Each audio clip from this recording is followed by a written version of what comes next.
Good evening, ladies and gentlemen. Welcome to this Tuesday's edition of your favorite English bulletin, The News. We are broadcasting live from TVT studios here in Lomé. Here are the headlines.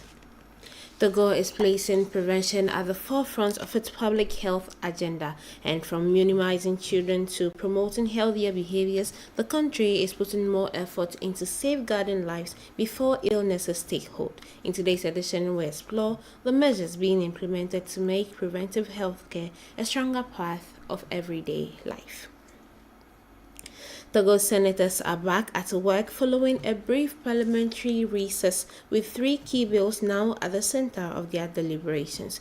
Meeting at the Palais de Congrès here in Lomé, they are examining legislation on environmental protection, commercial justice, and the authentication of foreign public documents, all under a tight deadline. Stay with us, we bring you all the details shortly.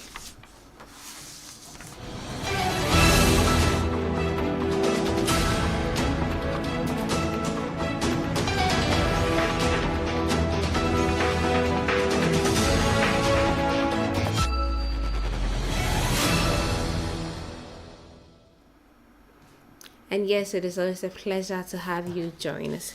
Togo is making prevention a key pillar of its public health policy. From vaccination to raising awareness about risky behaviors, preventive healthcare is gradually becoming a national priority under the leadership of the President of the Council for Asesmana Nyasingbe. This report tells us more on how the country is investing in protecting lives before illnesses strike. Chrissy Glay has more.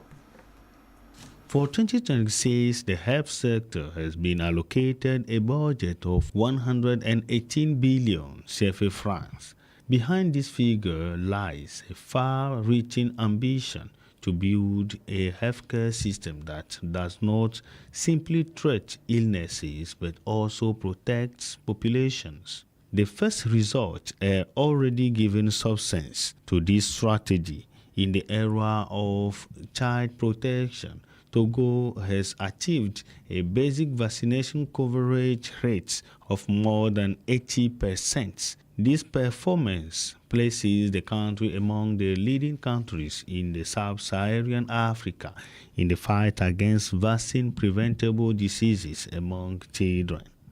Other positive results are also becoming increasingly visible: a lower risk of epidemics, more children protected from the earliest month of life, and a gradual reduction of the costs associated with treating severe illnesses. The fight against malaria and neglected tropical diseases is another reflection of the government's commitment to prevention. At a time when these diseases continue to place a heavy burden on African families and healthcare systems, the government is stepping up preventive measures. Among these measures, seasonal malaria chemo prevention plays a central role. Administered to children during periods of high transmission, the strategy actively protects thousands of children against severe forms of malaria. The quality of healthcare infrastructure is also an important component of this prevention policy. Recently, 20 billion CFA francs were mobilized to strengthen equipment in 150 healthcare facilities across both urban and rural areas throughout the country. This modernization is improving technical capacity, facilitating continuity of care, and strengthening medical record keeping and traceability. To improve patient monitoring and enable more effective interventions, the country's healthcare system is organized into 6 health regions and 40 health districts. This network provides the backbone for prevention and awareness campaigns. On the ground, community health workers play a strategic role in villages as well as urban centers.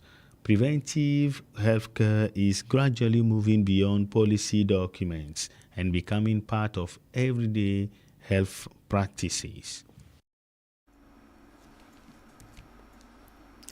A single blood donation can mean the difference between life and death, and that's why, marking a belated World Blood Donor Day in Kara, voluntary blood donors have responded to the call for greater mobilization as the Association of Blood Donors of Kara intensifies efforts to ensure adequate supplies for patients in need. Quickly. Blood donation is a deeply humanitarian act that helps save lives. As part of the commemoration of World Blood Donor Day, the Association of Voluntary Blood Donors of Kara called on its members and other willing individuals to take part in a blood donation exercise. Many responded positively to the appeal, and the blood collected will be processed and stored in the blood bank for patients who may need it. The commemoration also provided the association with an opportunity to intensify awareness efforts and encourage those who are still hesitant to take the step towards becoming regular blood donors. The occasion featured the presentation of certificates of recognition to partners and loyal donors who have donated blood between 25 and 75 times. After a brief parliamentary recess, senators reconvened this Monday at the Palais des Congrès in Lomé with 3 bills on the agenda, from the protection of natural areas to commercial justice and the recognition of foreign public documents. Senators have until August 25 to complete their examination. Chrissy Glay tells us more in the following report. Senators returned to the Palais de Congrès in Lomé on Monday for the opening of the second extraordinary session of the year 2026.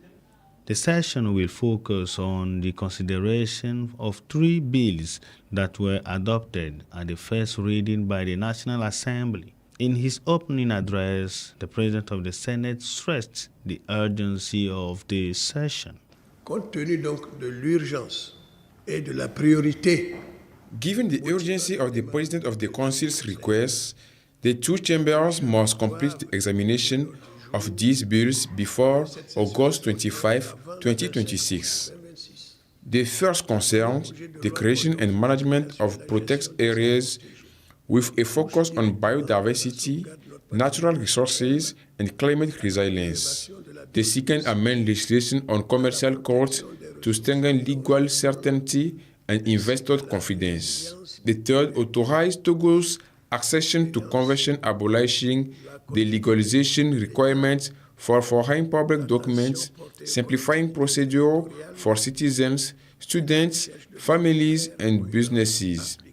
The Senate will contribute to ensuring clear, coherent, and effective legislation in the public interest. La recherche de l'intérêt général et la volonté de servir la République avec responsabilité.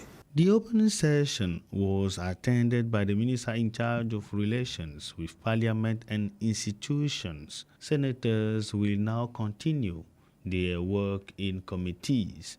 The 3 bills will subsequently return to plenary for examination and adoption. Nuclear safety and security culture are at the center of a regional meeting underway here in Lomé. Representatives from several African countries are meeting for 5 days to exchange experiences and strengthen regional cooperation in ensuring safe and secure use of nuclear technology. Chrissy Glay has more. For 1 week, stakeholders from 11 African countries, including Togo, are meeting to exchange views and share experiences on values and approaches to nuclear safety and security culture. The meeting, organized by the National Authority for Nuclear Safety and Security, is receiving technical and financial support from the International Atomic Energy Agency.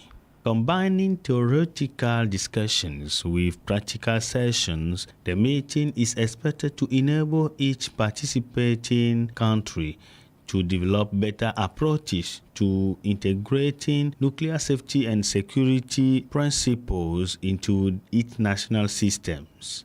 The initiative is also expected to contribute to strengthening regional cooperation in the field.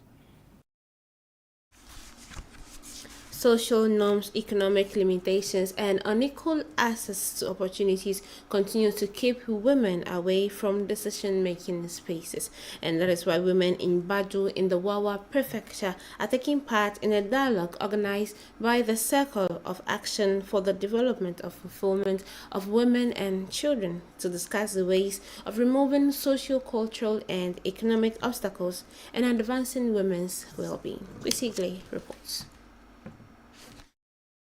Women leaders, community leaders, and local stakeholders have come together to amplify women's voices in decisions that directly affect their communities. The mobilization forms part of the activities marking the International Day of African Women commemorated in Badu through this roundtable. The gathering provided an opportunity for dialogue and experience sharing while creating a platform to collectively reflect on the challenges women face and explore ways to enhance their participation in decision-making processes. For technical partner, the forum is a high-impact initiative. It not only strengthens exchanges among women, but also helps generate new momentum within communities. Several issues were discussed during the meeting, particularly challenges relating to women's health,